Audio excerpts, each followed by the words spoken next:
they gave everyone the assurance that no one's going to get evicted. So now everyone thinks, okay, I don't have to pay my rent. People are like, don't give it to your landlord. And that's why more of the landlords need to be concerned about it, but also the taxpayers should be concerned about this as well. There's about over 80,000 applications that are being brought to the Landlord and Tenant Board prior to this pandemic. There was over 58,423 applications that were for non-payment of rent. But because of everything on hold, a lot of tenants are now at the point where they're extorting their landlords and being like, you want me to leave because you want to move back into it? All right, I want $20,000. So it's getting out of hand. But again, this is about the government making private landlords doing the government's job.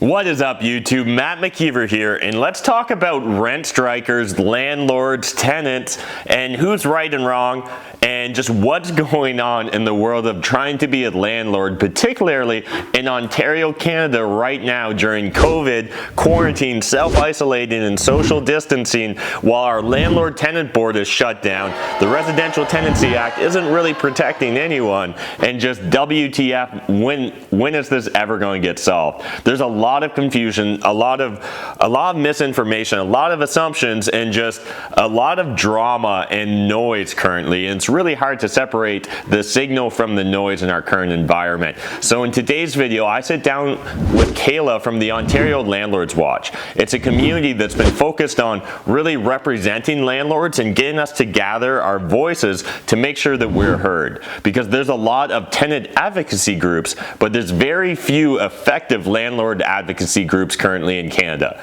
I think Kayla is one of the few exceptions right now. I've known Kayla for several years. She's always been really just leading the way for us landlords. She's been the one carrying the banners. She's often fighting the good fight, the fight that a lot of us don't want to get involved in because we know it's going to be a lot of work. There's going to be very little thanks, and there's probably a low chance of success. And yet Kayla's the one that's always going in there and fighting on our behalves. So in today's video, I just catch up with Kayla and find out how we as landlords can try and help her help us.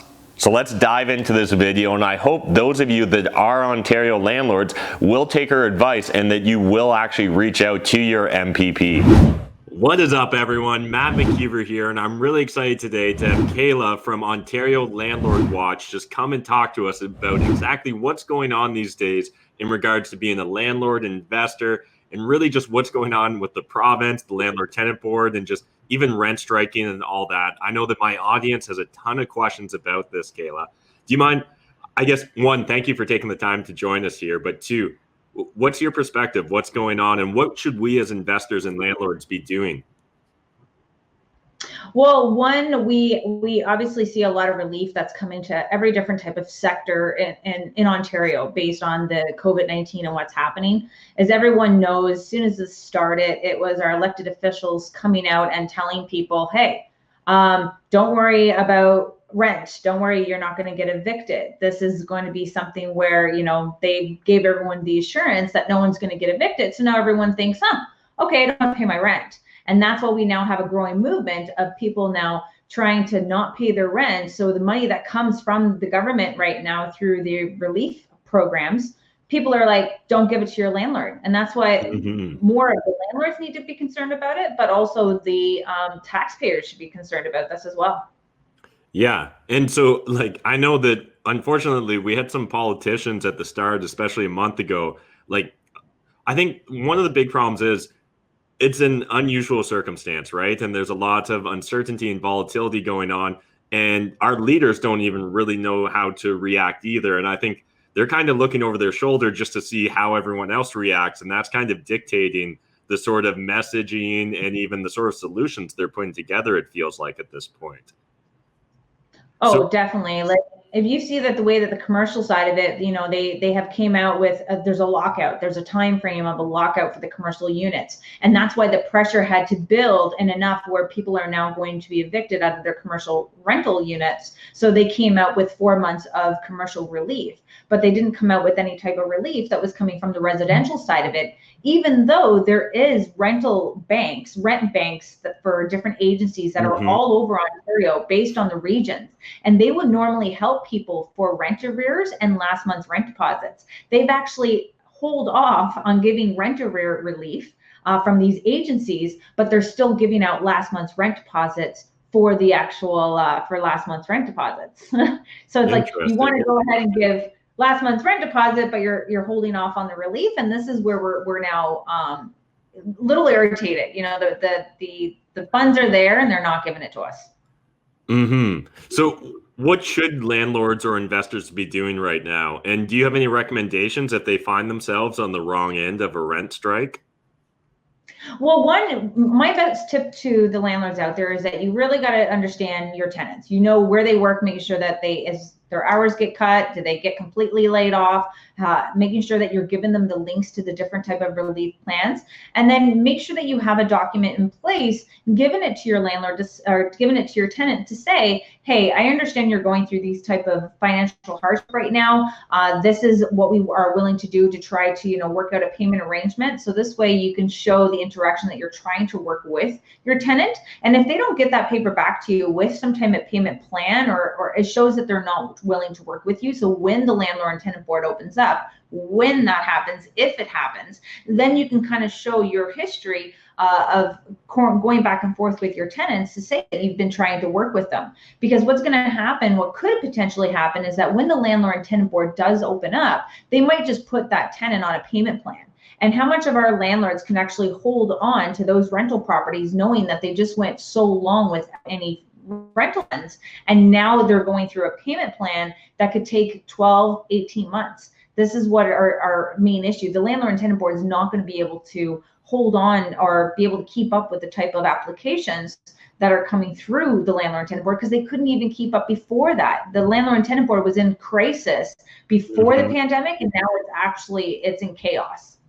Yeah, absolutely agree. Before we start talking about the chaos, I just want to reiterate the point Kayla made there. I think this is the time to really double down on communications with tenants. Take a proactive approach, reach out, figure out exactly where they are and what they're kind of expecting so that we can manage our expectations and try and come up with, alternative solutions that will work for everyone.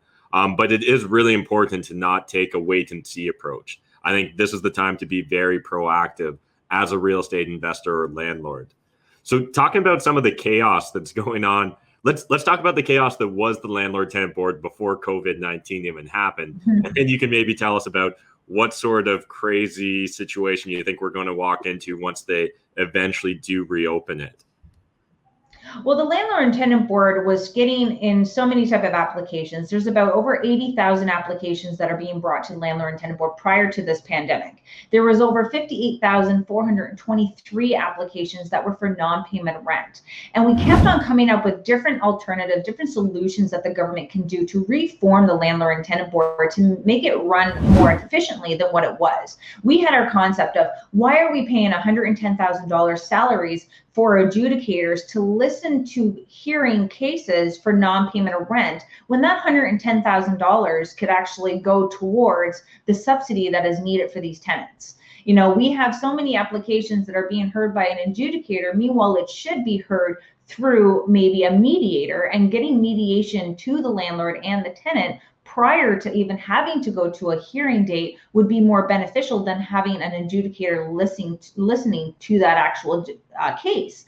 But when we put that type of solution forth to the government, they were listening, but they threw it into the mess. They didn't replace, non-payment of rent being heard by an adjudicator with mandatory mediation to kind of have, they just threw mediation in there. So that was with Bill 184. So if you got to listen to Bill 184 or read it, you're looking at the concept that it was more penalties for the landlords who are out there, trying to take over their unit for their own personal use, or for the landlords who are like, okay, massive renovations are needed, we need to evict in order to complete these type of renovations. They now just put those fines up. It used to be $25,000 fine for an unlawful eviction. Now they've pushed that to $50,000, and it was $100,000 for a commercial, and now it's gone up to $250,000. So you can see a lot of it's through punishment, but it's not understanding what the real issues are. Why would someone want to take over a rental for their own personal use? Well, because of the RTA and the LTB. This is why they're getting out of the game instead of getting into the game. Yeah, absolutely. Can we talk maybe a little bit about what should landlords currently be doing if they find their tenant is unable to pay? Should they be filing an N4? I've heard a lot of different opinions and what I consider to be some misinformation on the subject. So I'd love to hear your perspective, Kayla. My perspective would be giving the N4 like normal and making sure that you're only giving one for that time period, tracking if they give you any type of payments, because normally what happens when you give an N4, you actually have a certain time frame that you have to work with before you apply to the landlord tenant board. So there's an expiry on that N4. So that's what we're a little concerned with, because if you're giving your N4 now on April 1st, and you have 30 days to file to the landlord tenant board, and if you don't do that because everything is closed, is those forms still going to be valid when the landlord tenant board opens up? So we still want to follow our protocol, still give those N4 notices. And sometimes that N4 notice can help them when it comes down to when these social agencies such as Luther would, sometimes it's Ontario Works, but they will then release some funds to keep the people out of the eviction process and keep them in their homes. That N4 notice might be beneficial for them. And it's a part of what we're doing to advocate at the provincial level is to say through this pandemic and how people are needing rent subsidy, maybe a new N4 application should be created in a where that I give the tenant an N4, here's the amount owing, the tenant will sign on one side of it, the landlord will sign on the other, and then the landlord can give that document to the government in order to receive the funds. Because right now we're getting different type of funds coming from the emergency relief, but we have people who are paying, which are great, and a lot of the tenants are paying right now. But as things tend to unroll, we might see more people not be paying their rent. So this is more about getting the money directly to the landlord and get these people on a great track so that they don't fall into the eviction process when everything does come back to life. Yeah, absolutely agree with that. What else should landlords and investors be aware of or be paying attention to right now? You have to be calling. You have to be calling the Minister of Housing. You have to call his assistant, Parham Gill. You have to be calling your local MPP to tell them like how you're experiencing. A lot of landlords in our group, they would be like, hey, Kayla, can we have like a generic letter that we can send to our MPP? And I tell them initially what we were doing was that generic letter, but now that's not what we need. They need to see personalized letters sent to their elected officials to say, this is what's happening. We've contacted a lawyer, but no one really knows where to kind of go with this because it's what is in the Municipal Act, what's in the RTA, it's technically law. But the way that the government is treating the small landlords, when we contribute 50% of this housing stock throughout of Canada, it's very disheartening, and to see that they're not going to be increasing the supply. And they would, right before this pandemic, they would say, hey, this is a landlord and tenant board issue. There's a housing crisis. This is not a housing crisis, affordable housing crisis. This is a supply and demand issue. And that's what we're trying to show them, that as we can get more investors into our business of rental properties, you would see the type of supply that is needed, and that will fluctuate with the way that the rents are, because people are saying now, oh, the rents are going to go low, and I'm like, no, the rents are going to go higher after this pandemic to try to recoup the cost of what people had lost. So we have to get ourselves very embedded into politics very heavily if you're in this industry, because it's so heavily controlled by the provincial government that you need to be a part of what's happening and in order to fight back. And that's why they see landlords were too scattered. We have small landlord associations that are nonprofit at a municipal level. We have big lobby groups that really benefit bigger landlords. But that's why Ontario Landlords Watch and Ontario Landlords United, which is our council that we created, we're now wanting to be that big lobby group for the small and pop landlords, because we are the solution to the housing industry of the housing crisis, but they have to listen to our concerns and get us what we need. Because right now we have a tool bag and there's no tools inside of it. And that's why they're seeing these type of these effects that they're currently experiencing now through the homelessness issue that they have. I don't know if you've seen it today, but they have Toronto Housing, and they're now clearing out rooms, they're now painting, and they're moving homeless people into these units. We're like, where are these units even empty. So you got to see that, they're even taking over hotels and putting people in from the homeless shelters into hotels so that we can get the social distancing happening, so it's not spreading, and they're able to flatten the curve. And that's where, again, this is our past problems biting the government in the ass this time around because they have done nothing about it prior to the pandemic. Yeah, it really unusual times we find ourselves in, and I think it is really important for us as landlords to take ownership, like you were saying, and really, reach out to the people that can actually influence the laws, right? And that's kind of why you started Ontario Landlords Watch in the first place. Do you mind maybe just going into a little bit more about what this community is all about, and why you're raising the banner and flag for landlords? So we started off in 2010 when the city of Cambridge made landlords responsible for tenants' delinquent utility bills. And at that time, I'm like, how is that even just? Like, I bought this unit, it's supposed to be plus utilities. That's why it was very appealing to me. And now you're telling me if my tenants default, I now have to pay for it. So we end up I had to call landlords from Kijiji, and I said, hi, I'm calling about your semi. I'm not calling to rent it. I just want to let you know that when you do rent it, that tenant's water bill, if they don't pay it, it's going to go to your property taxes.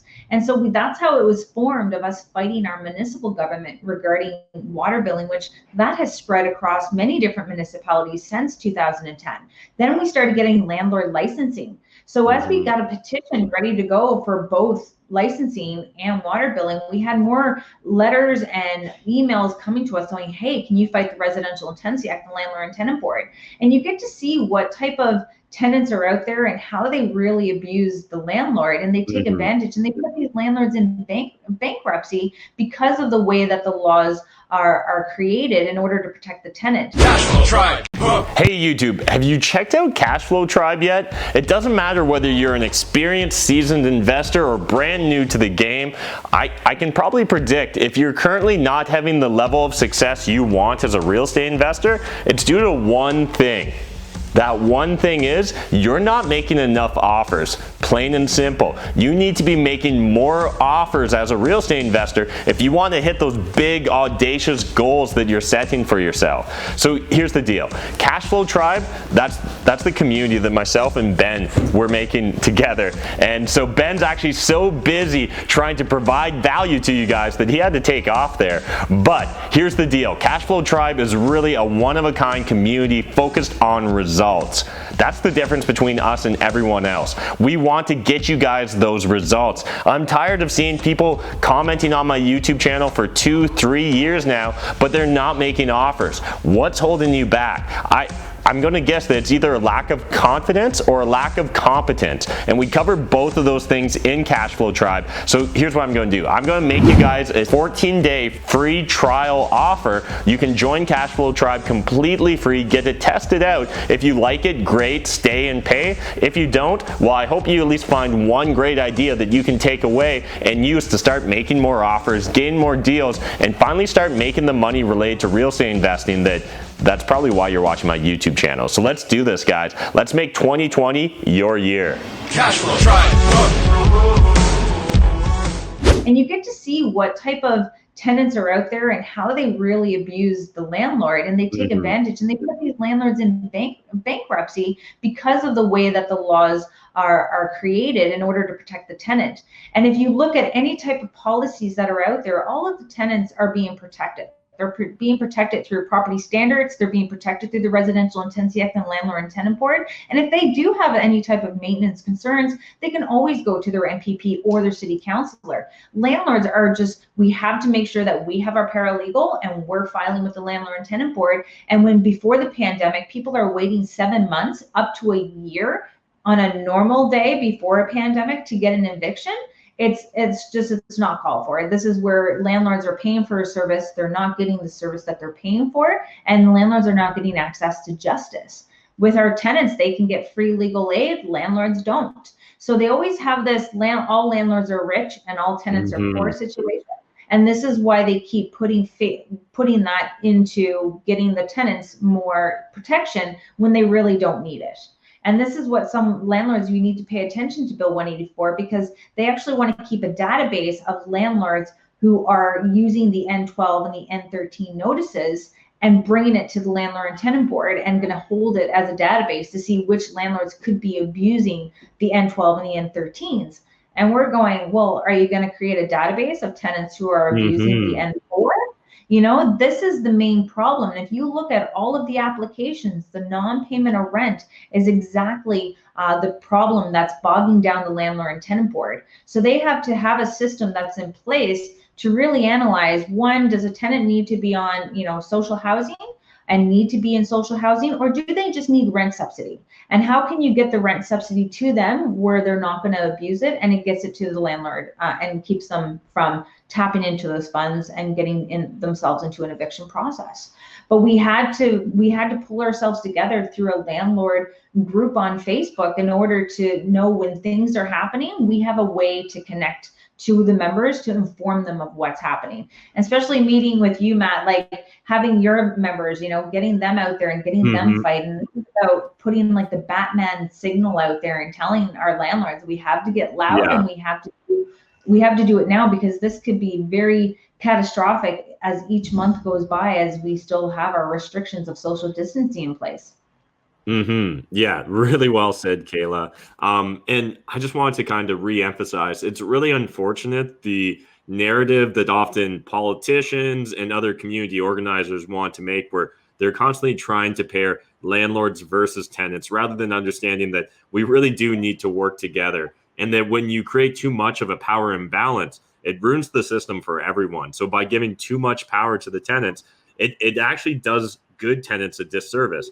Because what that ends up doing is it means bad tenants can stay in units longer, they can do more damage, which keeps that unit from becoming available for a good tenant, someone that's going to come in and pay, someone that's going to respect the asset. And it's important to understand that landlords and tenants, they're both just made up of humans. There's no such thing as like all landlords are evil or all tenants are evil. It's just they're all made up of people. Some people do bad things, some people do good things. And again, it's really dangerous when the media and politicians want to get into this narrative of saving tenants from evil landlords, or that all landlords are greedy, rich, you know, SOBs. It's really unfortunate, especially during these trying times. I think that we're seeing that social fabric get pulled on even more than anything we've seen in the past. And like Kayla was saying, it's really important that we take ownership as landlords now and stand up and start really making our voices heard. Because that's the only way the politicians are going to react, right? Is when they think votes are on the line.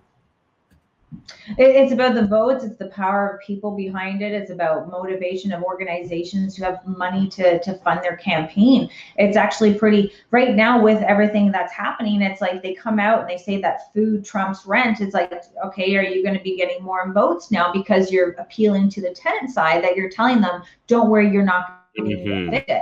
They're not saying, they're saying you're not getting evicted right now. Are they going to say that you're not going to get it evicted when the landlord and tenant board opens up? And then when it does, how does that look? You know, we've been really advocating to have more telephone type of hearings in order to get these type of these cases heard quickly, and that you didn't have to wait for an adjudicator to come to different type of municipalities. But because of everything on hold, a lot of tenants are now at the point where they're extorting their landlords and being like, you want me to leave because you want to move back into it? All right, I want $20,000. And landlords are so desperate that they would rather take that in order for them potentially to want to sell their property. So it's getting out of hand. But again, this is about the government making private landlords doing the government's job. So if they look at what housing is and housing being a human right, they want to see how they can get away with by making landlords deal with people who technically would be in the system or would be in motels that taxpayers have to pay for. And that's why it's going to cost them. And what I really find odd is that, you know, our elected officials from federal, provincial, and municipal had funded a unit, a big building out in Kitchener for 48 units. And that's $264,000 a unit based on 12.7% for this 48 unit building. And the land was gifted to the developer from a church. Now, if you gave private homeowners, say if you, Matt, you get $70,000, create a secondary suite in your unit. The only thing is you have to keep it a rental unit. We're not going to tell you how much to rent it for. We're not going to give you any guidelines. We're not going to tell you who you should put in it, but you have to keep it a rental. You could create 181 units with that type of money. and you now created income, secondary income for 181 homeowners. Why would they want to be continuing to create properties that way when they could be moving with private homeowners and giving people secondary incomes? Yeah, I love it. That's a great solution and great recommendation. If people want to get more involved with you and Ontario Landlords Watch, what's the best way to reach out, get connected, all that great stuff? So we're on Facebook group. It's Ontario Landlords Watch members.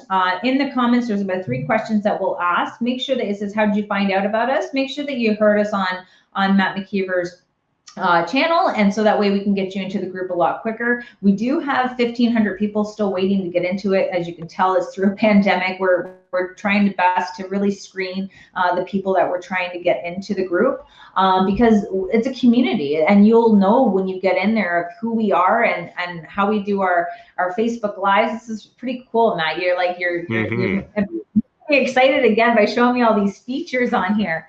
And you'll know who these people are, and we're coming together as that community because we're teaching you, how to contact your MPP, the Minister of Housing. We're teaching you what to say, and most importantly, we're talking to our members to say what are your issues and what are your solutions. So we're able to take that and put it into a report. So as we go to our elected officials, we're not coming with complaints. We're coming with real solutions that protect the landlords, it protects the tenant, and it also protects the taxpayers' money. But we have to see that why are they still wanting to keep this homelessness going? They pay so much money for these service managers who are getting $96,000 a year to create programs that are not even working. Their first program was to give homeowners $25,000 to create secondary suites. But you had a guideline on how much the rent would be, and there is a stipulation of who could be accepted into that unit. So we're like, well, that is not a program that we want. And if you see now, you'll probably get a letter very shortly from your municipality. They're actually asking private investors to open their empty units to people who are currently waiting on the housing waiting list for social housing, or people who are currently in shelters. And landlords are like, sorry, no. We're not doing it, not because we're heartless people. We're doing it because the Residential Intensive Act and the Landlord and Tenant Board rules are still in place. Mm-hmm. And for the simple fact that we've been trying to get change to give landlords some protection, and it's been falling on their deaf ears. So they got to know the private investors, as you can tell, are the solution. They're really trying to work with us, but now the landlords are going, no, we had enough. You need to do something for us before we can do something for you. And that's why our report, it really opened up the doors for people who are struggling to get into housing. And after this pandemic, it's going to be very hard for people to get accepted into rental units for the simple fact that the screening is going to be tighter than ever before. And unless these tenants can show that they were able to pay their rent through this pandemic, I can't really see that their application be at the top of the pile. Yeah, absolutely. And that's where all these unintended consequences of the good intentions of the government really start to spotlight the inefficiencies and the focus on headlines rather than actual results for everyone. Yeah, I love it, Kayla. It's always a pleasure just kind of getting to catch up with you and hear what's going on with Ontario Landlords Watch. Any last things before we wrap up this call? We need everyone calling the Perm Guild, the assistant to the Minister of Housing. We need everyone calling the Minister of Housing themselves.